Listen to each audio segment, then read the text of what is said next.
이제 말씀 보시겠습니다. 오늘 말씀은 주보에는 한 군데로 되어 있는데 실제로 두 군데 말씀을 보시겠습니다. 한 군데는 지난주에 이어서 지난주에 이어서 마태복음 6장 22절 23절 계속 보시고요.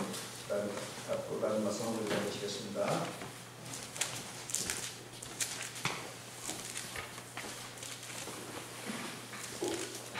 마태복음 6장 22절부터 23절 제 성경으로 분명히 보겠습니다. 자, 이제 공독을 합니다. 눈은 몸에 등불이니 그러므로 내 눈이 성하면 온몸이 밝을 것이요 눈이 나쁘면 온몸이 어두울 것이니 그러므로 내게 있는 빛이 어두우면 그 어두움이 얼마나 더 하겠느냐. 한 군데다 보십니다. 주보에는 없지만 고린도전서 10장 31절 이 말씀 아주 외우십시오.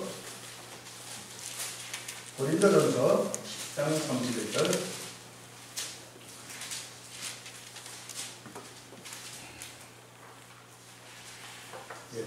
이제 봉독을 해드리겠습니다. 그런즉 너희가 먹든지 마시든지 무엇을 하든지 다 하나님의 영광을 위하여 하라. 아멘. 오늘은 사실 원래 가장 중심적인 본문은 마태복음 6장 22절부터 23절이지만 오늘 얘기 주로 이제 지금 읽었던 고린도전서 10장 31절을 이제 많이 그것이 이제 주로 이제 등장하게 될 것입니다. 이 말씀을 이제 적절하게 해석을 하면서 말씀드립니다. 지금 우리가 이제 의도의 순수성에 대한 이야기, 가장 단순하고 순수하고 온전한 마음으로 하나님을 섬기자 이런 주제 속에서 지금 말씀을 함께 생각을 해보고 있습니다. 그래서 지난주에는 순수한 의도가 뭐냐, 또 순수한 의도를 가졌을 때 어떤 결과가 나타나냐 이런 얘기를 드렸고요. 오늘은 그 방향, 우리가 순수한 의도를 가지고 신앙생활하고 순수한 의도를 가지고 살아갈 때 어떠한 곳에 초점과 방향을 맞춰서 살아가야 되냐 이 부분을 좀 살펴보려고 합니다. 그래서 오늘 말씀을 한번 이렇게 시작을 해봅니다. 이건 성경 얘기는 아닙니다. 지금 얘기는 성경 얘기는 아니고요. 지금 하는 얘기는 이건 이제 제가 지난주에 있었던 이야기를 좀 하면서 방향 중요성에 대한 그 얘기를 먼저 설명드리고 그 다음에 이거를 본문으로 들어가 봅니다. 지난주에 제가 우리 평창 지방에는 저희 동문 목사님들, 그러니까 저와 같이 같은 신학교에서 신학을 공부한 목사님들, 사모님들, 가족들하고 동해안을 좀 갔다 왔습니다. 근데 이제 사실 꽤 많이 돌아다녔어요. 저도 얼마나 다녔는지 모르는데 나중에 갔다 와서 우리 총무였던 김성준 목사님을 전화해서 우리 어제 얼마나 여행을 했습니까? 그랬더니 260km를 했대요. 260km. 그러니까 저도 그날 260km를 운전을 했습니다. 엄청난 거죠. 하루 동안에. 그래서 이제 다녀온 자리를 대충 정리해 보니까 대화로교회에서 모여 출발해서 양양교회 우리 지금은 은퇴하셨지만 전임 감독님, 전전임인가요? 감독님이셨던 옛날에 우리 교회에서 오셔서 한번 설교하셨고요. 김한구 감독님이 목회하셨던 양양교회에 가서 거기서 예배를 드리고 그 다음에 이제 거기서 조금 한 10분 내지 15분 정도 떨어진 팔도 횟집이라고 팔도 대횟집이라고 하는 그런 곳에 가서 이제 점심을 먹고 회를 아주 맛있게 먹었습니다. 어떤 목사님이 사주셔서 아주 맛있게 먹고요. 그 다음에 이제 식물원에 갔습니다. 이게 한이라 펜더팡이라고 하는 곳에 있는 식물원에 가서 사진 찍고 아이스크림도 먹고 이제 거기를 떠나서 그 다음에 이제 고성으로 와서 이제 바다정원이라는 곳에 갔어요. 그리고 이제 바다 구경을 하고 바람 쐬고 그리고 이제 강릉으로 와서 강릉 우리 그날에 우리 대창교 황승선 목사님이 마침 우리 그 교회 모임 차례에서 거기서 저녁을 사서 해물 뚝배기를 먹고 그리고 돌아왔습니다. 근데 제가 지금 무슨 얘기를 드리려고 그러면 이 얘기가 중요한 게 아니고요. 이제 돌아올 때는 영성 고속도로를 타고 돌아왔고요. 근데 이제 이때 목적지를 갈 때 대부분 차를 한 서너 대로 나눠 타고 가다 보니까 저도 운전했는데 문제는 제가 운전하는 차가 항상 목적지에 늦게 도착했어요.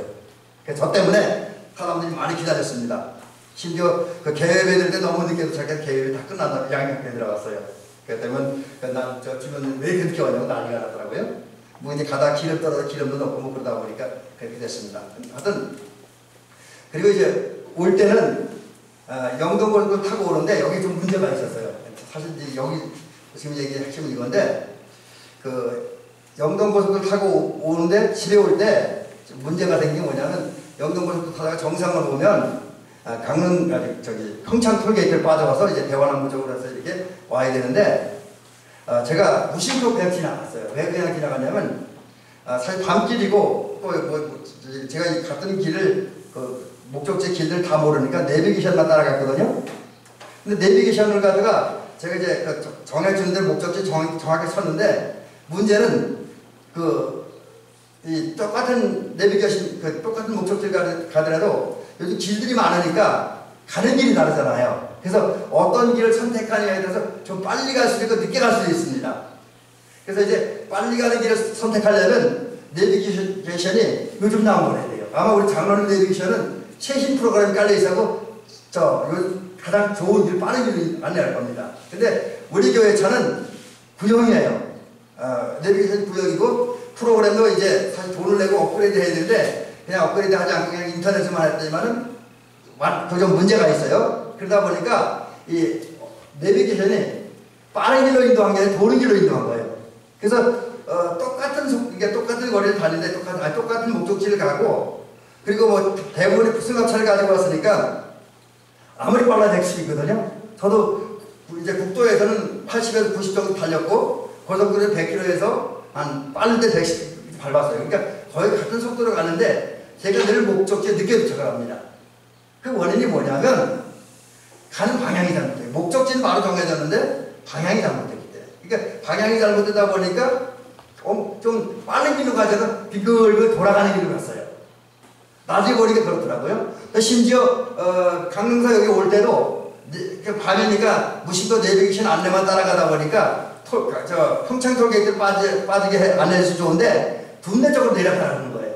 근데 문제는 저희 둘만 타고 왔으면 거기 넘어가도 되는데 저희 교회에 다른 목사님하고 사모님 타고 그분들 대화나 교회까지 모셔다 드려야 돼요. 그래서 결국은 이제 평창 톨게이트를 지난 다음에 어딥니까? 면원서 빠져서 다시 장평으로 올라가서 대화람으로 오다 보니까 한 30분 정도를 더 운행을 했던 기억이 납니다. 그래서 이 내비게이션 때문에 고생을 했어요. 빠른 길로 안내하지 못하고 구형 프로그램이다 보니까 옛길로 안내해서 고생을 많이 했습니다. 자, 이걸 보면서 제가 절실하게 느꼈던 게 하나 있어요. 우리가 무엇을 하든지 어디를 가든지 목적지가 분명히 됩니다. 목적이 가정해야 돼요.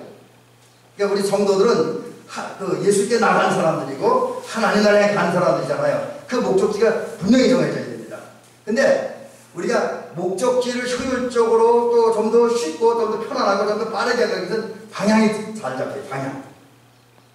제가 운전하면서 올해 목적지 자체를 잘못 설정한 건 하나도 없습니다. 근데 이 내비게이션이 구형 프로그램이다 보니까 방향이 좋지 않은 곳으로 돌려서 결국 다른 차들보다 훨씬 더 오래 운전을 할 수밖에 없었다라고 하는 거죠. 근데 여러분, 이게 단순히 우리 애가 일상생활하는 데 있어서 또 무엇을 하는 데 있어서 그때 방향을 잘 잡아야 돼. 그때만 아니라 실제로 우리 신앙생활도 마찬가지입니다. 우리가 이제 예수님 만나야 되고 은혜 받아야 되고 성령 체험해야 되고 각가지 은혜 받아야 되고 또 이제 천국을 향해 가야 되는데 이때도 우리가 방향을 잘 잡아야 돼요. 방향 잘못 잡으면 헤맵니다. 방황을 해요. 또 남들이 겪지 않아도 되는 쓸데없는 고생을 하게 됩니다.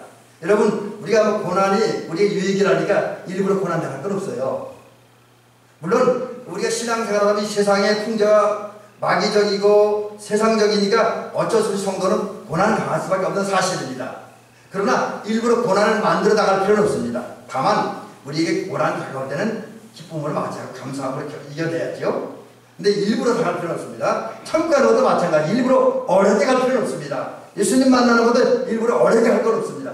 할 수 있으면 쉽고 편안하게 하면 더 좋습니다. 자, 그러려면 방향 설정을 잘 해야 된단 말입니다. 자, 그러면 이제 이 방향 설정을 하는데 우선 천국이라고 하는 목적지를 정했으면 그걸 향해 갈 때 저와 여러분들 우리가 은혜 받고 또 예수님 만나고 은혜 받고 또 각종 문제 해결 받고 또 우리가 하나님 나라에 들어가려면 방향이 잘 잡아야 돼. 그 방향 중에 하나가 의로. 그래서 우리가 지난주에 연결시켜서 말씀드리면 우리가 순수한 의도를 가져야 된다. 순수한 의도. 그래서 오늘 우리가 그 말씀은 성한 눈을 가져야 돼요. 성한 눈. 성한 눈은 건강한 눈, 단순한 눈, 순수한 눈, 그런 의미를 가지고 있습니다. 자, 근데 우리가 순수한 의도를 가지고 사는 것, 이것도 방향이지만 또 우리가 순수한 의도를 가지고 살 때 어떤 범위 내에서 어떻게 살아야 되냐. 이것도 상당히 중요하다라고 하는 거지요. 자, 그러면 이제 먼저 우리가 가진 순수한 의도에 대한 얘기는 그 필요성을 좀 말씀드려보죠. 우선 우리가 신앙생활 하면서 또 교회를 위해서 주님을 봉사할 때 순수하지 못한 의도를 가지고 뭐 예배를 드린다든지 기도를 한다든지 또는 뭐 교회 봉사를 할 때 나타나는 결과를 한번 살펴보도록 합니다. 우리 우선 현대인들은 무슨 일을 할 때 어떤 의식을 정하고 절차를 만듭니다. 예를 들어서 우리가 이제 오늘 제가 말씀드린 우리 신앙인들이 하는 것 중에 하나가 뭐냐면 우리 교회에서는 그런 일이 별로 없는데 제가 그전에 어느 세미나 가보니까 그런 걸 하더라고요. 제가 옛날에 치유 목회를 치유 세미나를 한번 다녀봤잖아요. 근데 그 치유 세미나 가니까 같이 이렇게 세미나하고 기도하고 훈련하는데 그런 걸 하더라고요. 환자를 놓고 기도하면 우리 그냥 아픈 부분을 놓고 그냥 성령이 인도하는데 기도를 하잖아요. 그죠? 보통 교회에서 그렇게 하잖아요. 근데 치유 세미나 치유 사역을 전문으로 하는 분들 보니까 어떤 신뢰를 만들어요. 그래서 암 환자를 위한 기도문이 따로 있어요. 그리고 또 우울증 환자를 위해서 하는 기도문이 따로 있어요. 또 속이 아픈 분들을 위해서 하는 기도문이 따로 있어요. 그리고 그 기도문에 의해서 그대로 따라가더라고요. 그러니까 이제 치유 사역을 하는 분들은 기도할 때 나름대로 어떤 의식과 절차, 예식을 만들고 그것을 따라하는 것을 보았습니다. 또 지금 우리가 하늘나라 가기 위해서 예수님 만나기 위해서 순수한 의도를 따라 살아야 된다고 하는데 이 부분에서도 어떤 분들은 순수하게 살기 위해서 필요한 지침, 방법, 어떤 길 이런 것을 만들어요. 의식을 만들고 절차를 만듭니다. 근데 여러분 주님이 성경을 통해서 우리에게 가르쳐주는 그럴 필요는 없다는 거죠. 여기 지금 우리는 사람들은 순수한 의도를 가지고 또 뭘 해도 의식이 필요한 절차가 필요하다고 생각을 합니다. 물론 의식과 절차를 무시할 수는 없습니다. 그러나 우리가 하나님만 바라보고 하나님께 집중한 삶, 그걸 갖다 지난번에 하나님과 순수한 의도를 가지고 순수한 목적을 가지고 사는 것이다 했습니다. 오직 하나님만에 살아가는 거. 근데 그런 삶을 살아갈 때 우리의 특별한 의식이나 절차 그런 건 필요 없다는 거죠. 그게 꼭 있어야 되는 건 아닙니다. 마음 하나만 되는 거예요. 실제로 우리가 순수한 의도를 가지고 살아가는데 그런 성도에 필요한 것이 뭐냐? 바로 이거면 됩니다. 이거면 돼. 의식이 필요한 게 아니라 내가 하나님을 기쁘게 해드려야 되겠다는 마음. 내가 나를 사랑하시고 나에게 은총을 주시고 나를 구원하신 하나님을 기쁘게 해드려야 되는 이 마음 하나만 가지면 됩니다. 그 다음에 하나님을 기쁘게 해드리고 하나님과 더욱더 가까워지기 위해서 하나님과 기도를 통해서 묵상을 통해서 교통하고 교제해야 되겠다는 그 마음 하나만 있으면 돼요. 아울러 우리가 순수한 마음을 가지고 사는 데 필요한 건 기도하는 거. 이 정도만 있으면 돼요. 그리고 이 세 가지를 갖춘 다음에 모든 신경과 모든 감정과 모든 삶을 하나님께 집중하기만 하면 되는 거예요. 이외에 어떤 기도문을 만들어 놓고 어떤 의식을 만들어 놓고 어떤 절차를 만들어 놓고 그것을 얽매여 살 필요는 없다라고 하는 거지요. 물론 의식과 절차가 사실 우리가 순수하게 생각하는데 도움은 될 수 있습니다. 근데 거기에 얽매일 필요는 없다라고 하는 것이지요. 여러분 우리는 하나님과 순수하게 사는 것 거기에만 목표를 두고 살아가는 저와 여러분들이 될 줄은 믿습니다.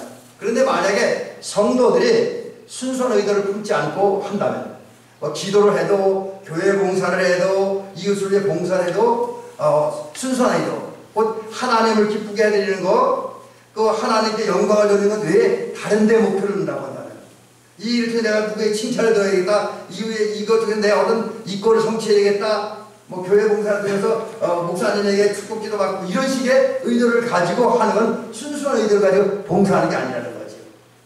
예배를 드려도 이제 우리가 하나님의 은혜 감사해서 은혜 받기 위해서 예배 드리면 되지요. 예배 드리면서도 내가 무슨 기쁜 자이기 때문에 또 교회 안 나오면 주변 사람들이 왜 안 나오냐 그러니까 억지로 마지못해 나와 예배드린다고 한다면 그것은 순수하지 못한 의도를 가지고 그런 마음을 가지고 예배를 드리는 것입니다. 근데 이런 형태의 예배는 바로 좋은 게 뭐냐, 이건 그런 식의 예배는 하나님께 모욕이 됩니다. 여러분, 순수하지 않은 의도, 하나님을 기쁘게 드리고 하나님께 영광 돌리고자 하는, 하나님께 교통교제하고자 하는 의도 외에 그런 마음 외에 다른 마음과 다른 생각을 가지고 예배드리고 기도한다면, 또 봉사하고 섬기고 뭐 예를 들어 헌금을 드린다고 한다면 이것은 하나님께 모욕이 됩니다. 그 다음에 그런 행위들은 얼마나 나쁜 건지 그 이상 더 말이 표현할 수 없을 정도로 아주 나쁜 행위라는 거죠.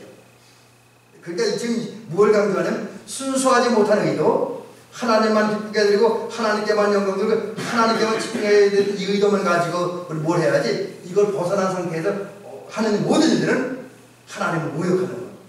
그러니까 하나님 앞에, 사람 앞에 가장 사악하고 가장 나쁘고 가장 어리석은 일이라고 하는 것이요. 여러분, 그러므로 우리가 다시 한번 말씀드린 것이지만 오늘 여기 자막에 나간 대로 우리 그리스도인들은 무엇이든지 이제 순수한 의도를 가져야 될 줄로 믿습니다. 순수한 의도, 적어도 하나님을 모욕하지 않기 위해서, 하나님과 사람 앞에서 악하고 나쁜 삶을 살지 않으려면, 그럼 우리는 그 모든 외식과 유산을 다 벗어버리고 순수한 의도, 맑고 깨끗한 마음, 오직 하나님만 생각하고 하나님만 바라보는, 하나님께만 집중하는, 하나님을 기쁘게 드리는 그런 마음만 품어야 됩니다. 그리고 정말 그 마음을 품는다면 실제 삶 속에서 내 생각이, 내 마음이, 우리 삶이 전체적으로 하나님께 쏠리는, 하나님께 모아지고 하나님께 집중되는 그런 삶을 살아가는 저와 여러분들이 되길 줄 믿습니다. 여러분, 다시 한번 대로드립니다. 순수하지 않은 의도를 가지고 하는 일이라면 이런 결과가 되는데, 아까 그 가장 나쁘고 악한 일도 되지만 또 하나는 세상 사람들이 볼 때는 우리가 했던 일들이 좋게 보여도 아름답게 보여도 전혀 문제가 없는 일처럼, 그래서 제가 합법적인 일이라고 표현했습니다. 근데 그렇게 보인다 할지라도 만약에 하는 우리가 드리는 기도, 우리가 드리는 헌신, 우리가 드리는 예배, 우리가 드리는 봉사, 우리가 가족을 위해 봉사하는 것도 만약 다른 나의 욕망이나 어떤 누구의 체면이나 뭐 이런 순수하지 않은 의도를 가지고 하면 불법입니다. 하나님 앞에 불법이 돼요. 악도 되지만 불법도 되고 하나님이 혐오하시는 일이 된다고 그러죠. 그래서 하나님의 은혜를 받을 수 없고 하나님 나라에 들어갈 수 없다라고 하는 거지요. 왜냐하면 이유가 있어요. 여기. 하나님은 우리에게 허용한 것이 이거예요. 기도하는 것, 순수한 마음을 가지고 헌신하고 봉사하는 것 외에는, 순수한 마음, 하나님만 생각하고 하나님께 헌신하고 하나님만 기쁘게 드리고 하나님께만 영광 돌리는 이 의도 외에 다른 목적을 가지고 다른 이유를 가지고 섬기고 봉사하고 일하는 것은 절대로 허용하지 않으셨다고 하는 겁니다.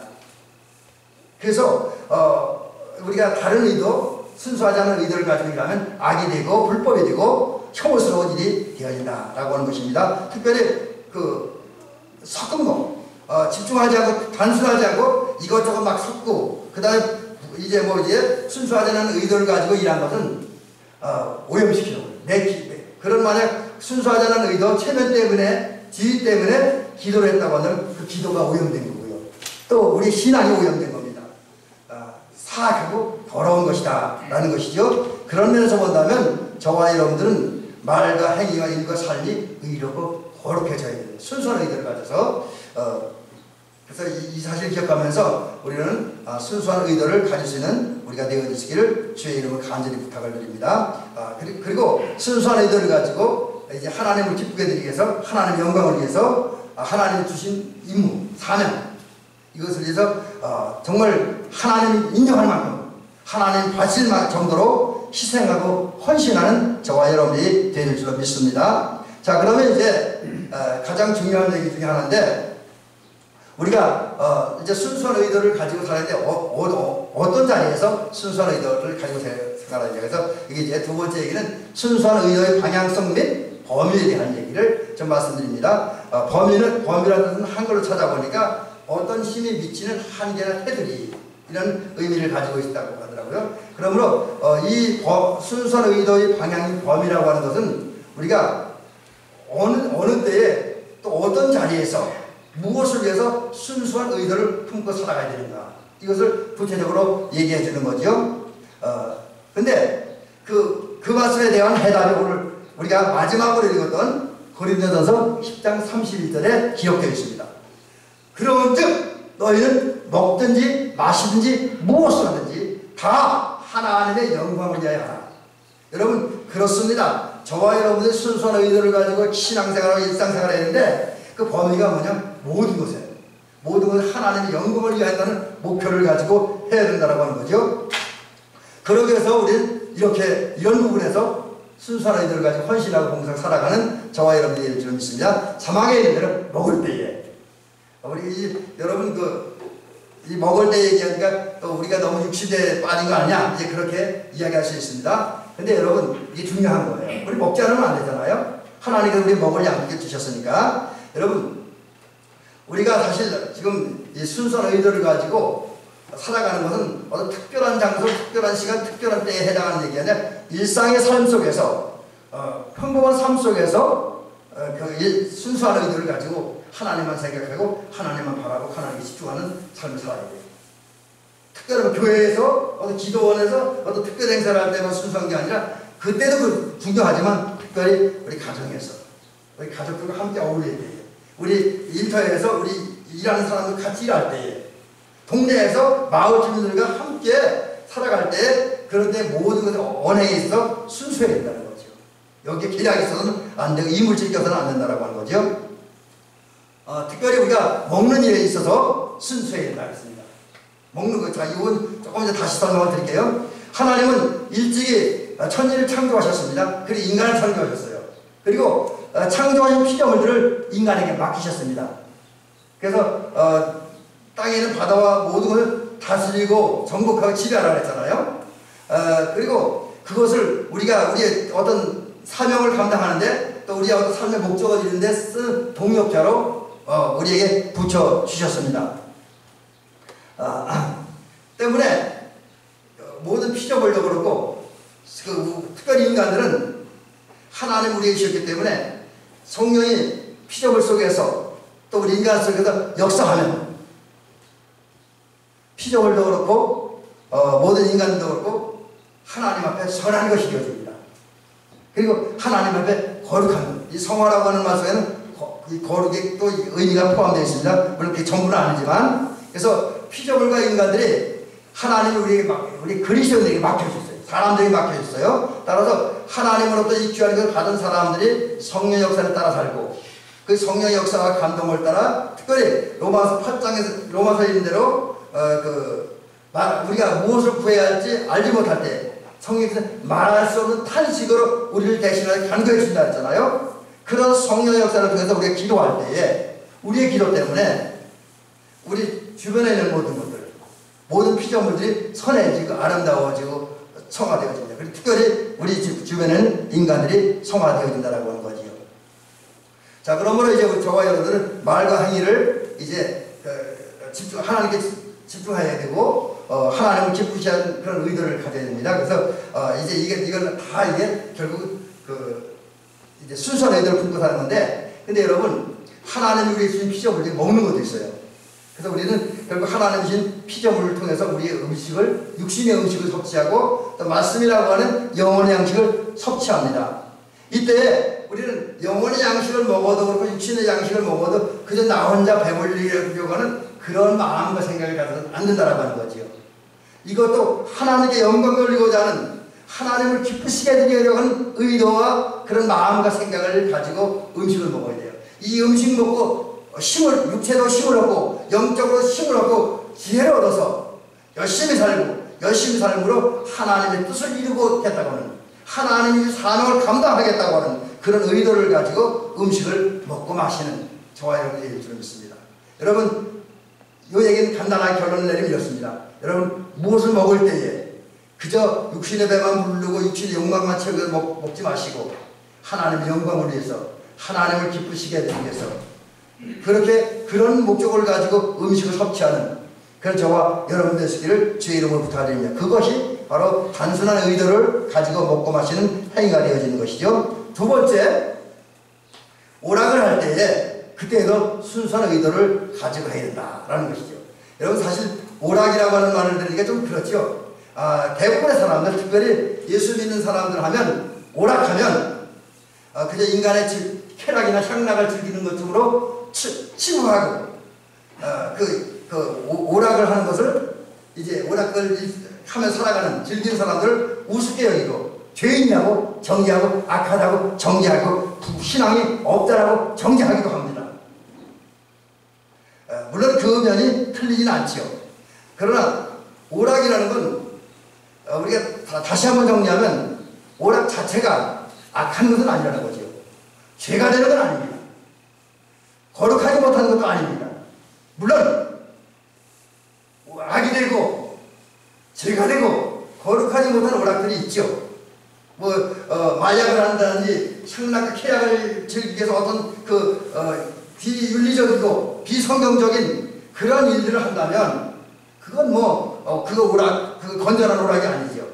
여기서 제가 지금 말씀드린 오락은 건전한 오락입니다. 우리는 정말 하나님의 은혜 가운데 하나님의 뜻대로 살기 위해서 건전한 오락을 할 필요가 있습니다. 여러분 그 오락이라는 말을 찾아보니까 이런 뜻이 있더라고요.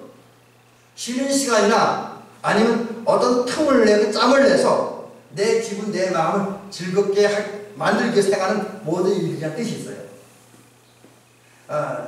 자, 우리가 여기서 중요한 것은 내 기분을 즐겁게 하기 위해서 만든 어떤 행사, 어떤 프로그램이 말하는 거예요. 어떤 행동을 말하는 거예요. 근데 이런 오락 자체가 나쁜 게 아니라는 거죠. 오히려 성경에 어긋나지 않고 비윤리적이지 않고 오히려 내가 내 마음에 진정한 기쁨을 주는 것이라면 내 필요를 풀어주는 것이라고 한다면 그런 오락은 오히려 우리에게 여러 가지 면에서 유익하다라고 하는 거지요. 자, 예수님께서 분명히 말씀하셨어요. 우리가 기쁘게 살아야 된다고 바울 통해서 말씀하셨는데 주님이 직접 하신 말씀은 아닙니다. 성령의 감동을 통해서 성령을 통해 바울을 감동시키시고 성령의 감동을 받은 바울이 한 말이에요. 그건 성령의 감동을 받아서 한 말이기 때문에 예수님 말씀이 똑같습니다. 근데 그 바울이 뭐라 그랬냐면 항상 기뻐하라 그랬어요. 항상 기뻐하라. 그 다음에 또 데살로니가서 5장 16절에서 그리고 여기 성경 밑에 건 잘못 써놨나요? 제가 내가 다시 말하노니 주 안에서 항상 기뻐하라 그랬어요. 주 안에서 항상 기뻐하라. 여러분 우리는 이 말씀에 순종해서 기쁘게 살아야 돼요. 즐겁게 살아야 됩니다. 그래서 우리 대한민국 성도님들 오늘 예배 마치고 난 다음에 웃으면서 행복하게 사시기 바랍니다. 즐겁게 사세요. 얼굴에 이상한 표정 있지 말고 웃으면서 행복하게 사시라는 말이에요. 기분 좋게 사셔야 돼요. 그러기 위해서 우리가 해야 돼요. 때로는 물론 기도해서 성령의 감동을 통해 기쁨을 하는 것도 중요하지만 또는 그것과 함께 많은 순간 우리 마음이 기쁨과 즐거움을 해서 건전한 오락을 일삼는 건전한 오락을 하는 저와 여러분이 되실 줄로 믿습니다. 좀 더 구체적으로 얘기하면 때로는 음악 감상을 하면서 물론 음악도 이제 우리 경건한 음악이라서 우리 찬양도 있고요. 또 일반 음악도 있습니다. 어떤 분들은 일반 음악 하면 다 이상하게 생겼는데 굳이 이상할 필요는 없어요. 사실 어떤 면에 보면 우리 교회 음악도 찬송 가지고 많은 노래들이 그 음악을 깊이 연구하는 분들에 의하면 분가가에다가 찬송 가사만 붙인 찬양이 꽤나 됩니다. 이제 제가 무슨 얘기를 드냐면 음악이라는 무조건 나쁜 게 아니다. 그리고 일반 음악이라는 무조건 악한 건 아니다. 건전한 음악, 우리 정서를 아주 잔잔하게 아름답게 하는 그런 음악들이 있습니다. 그래서 그런 음악을 통해서 우리 기분을 맑고 깨끗하게 할 필요가 있다는 거죠. 또 문학을 좋아하는 사람은 시를 읽는다든지 또는 소설을 읽는다든지 그러면서 그 자기의 마음을 이렇게 기쁘고 즐겁게 할 필요도 있고요. 또 운동을 통해서 축구를 한다든지 배구를 한다든지 농구를 한다든지 탁구를 친다든지 테니스를 친다든지 하는 그런 운동을 통해서 우리의 기분을 우리의 마음을 맑고 깨끗하고 기쁘고 즐겁게 만들 필요가 있습니다. 왜? 어떻게 하든지 우리 마음을 즐겁고 기쁘게 한 다음에 기쁘고 즐겁게 사는 것이 우리 향한 하나님의 뜻이에요. 천국 백성다운 삶입니다. 근데 문제는 이렇게 운동을 하고 음악을 듣고 시를 감상하고 뭐 기타 여러 가지 자기 취미 생활을 하면서 마음을 기쁘게 하는데 그 목적이 뭐냐는 거죠. 그 목적이 나 하나만의 즐거움, 나 하나만의 쾌락만을 위한다고 한다면 그 오락은 죄가 되는 겁니다. 그러나 운동을 통해서라도, 시를 통해서라도, 음악을 통해서라도, 기타 여러 가지 취미 생활을 통해서 정말 기쁨으로 그 기쁨을 주님께 영광을 사용한다면, 주님의 영광을 위해서 하나님의 뜻에 순종하기를 기뻐한다고 한다면, 그리고 그것을 위한 오락은 결코 우리의 죄가 된 것이 유익하다라고 하는 거죠. 그래서 우리는 하나님께 기쁨을 드리기 위해서 하나님의 기쁨을 이웃에게 나눠주기 위해서 오락을 하는 그런 저와 여러분들이 되어진다면 우리 오락을 통해서 하나님께 영광 드림으로 또 순수한 의들을 가지고 살아가는 사람들이 되어질 수가 있다라고 하는 거죠. 마지막 하나, 우리는 대화를 할 때에 순수한 마음과 순전한 의도를 품고 대화를 해야 됩니다. 대화라고 하는 말은 혼자 하는 거 아니죠.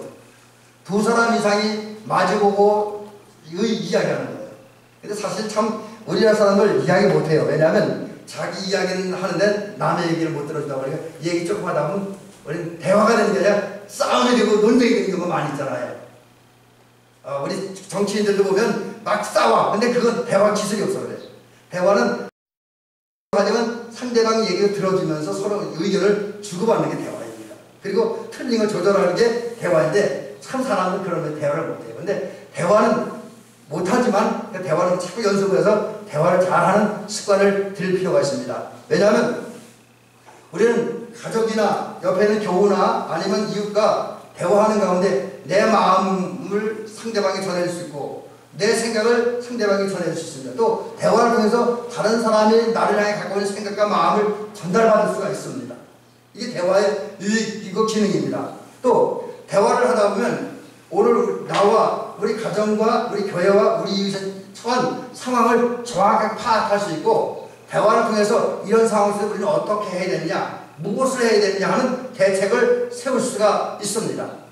그래서 대화는 우리에게 유익한 거죠. 또 대화를 하다 보면 문제 해결의 대책이 세워졌으니까 그 문제 해결에서 또 우리들이 해야 할 과업과 과제를 완수하기 위해서 일하면서 또 대화를 나누다 보면 서로 협력이 되고 도움이 돼서 결국은 공동체가 또 개인이 문제를 해결하고 과업을 완수하고 사명을 완수할 수가 있습니다. 그래서 하나님의 영광이요 인간에게는 서로에게 유익이 되고 도움이 되고 성취의 기쁨을 느끼게 하는 게 대화라고 하는 거죠. 그래서 우리 대화를 많이 해야 되는데 특별히 대화를 할 때 무슨 대화를 해야 되냐.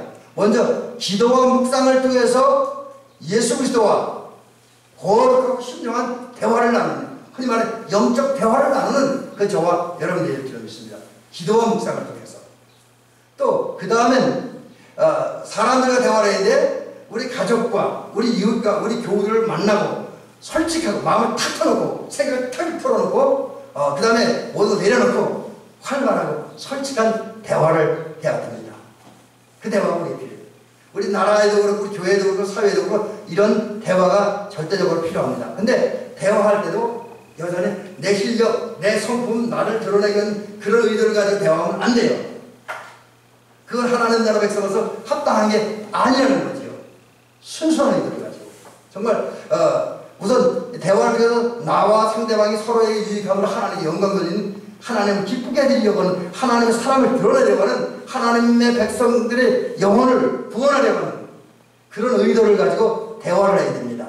또 대화를 함으로써 단순한 순수한 의도를 가지고 대화를 함으로써 이웃에게 유익을 주고자 하는 그런 마음을 가지고 대화하는 저와 여러분들이 될 줄 믿습니다. 이제 마지막으로 결론 이렇게 하면 내려드리고 말씀을 정리합니다.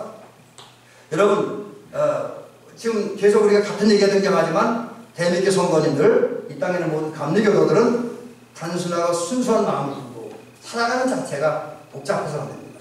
적어도 하나님 앞에서 하나님의 영광만을 위해서 하나님을 기쁘게 해드리기 위해서 단순하고 순수하게 살아가는 저와 여러분들이 될 줄 믿습니다. 먹고 마실 때도 오락을 하든 대화하든 오직 하나님의 영광을, 하나님을 기쁘게 해드리기 위해서 또 하나님의 사랑을 드러내기 위해서 대화하는 저와 여러분들이 될 줄 믿습니다. 하여튼 우리의 모든 것은 하나님을 기쁘시게 해드리기 위해서 또 하나님의 온전한 기도를 위해서 하나님의 교통교제하는 것을 목표로 해서 대화도 하고 일도 하고 사람도 만나는 저와 여러분이 될 수 있길 바랍니다. 우리 정말 순수한 마음을 가지고 순수한 목적을 가지고 어떤 일 말하고 어떤 생각을 하고 어떤 일들을 한다면 하나님은 그 결과와 상관없이 순수한 의도를 가지고 하는 그 자체를 기뻐하시고 그 속에 역사하실 줄 믿습니다. 여러분 이제 마지막으로 볼면드리는 것은 대한민국 성도들은 이제 순수한 마음과 생각을 품고 하나님께 살아가는 은총이기를 주의 이름으로 축원합니다.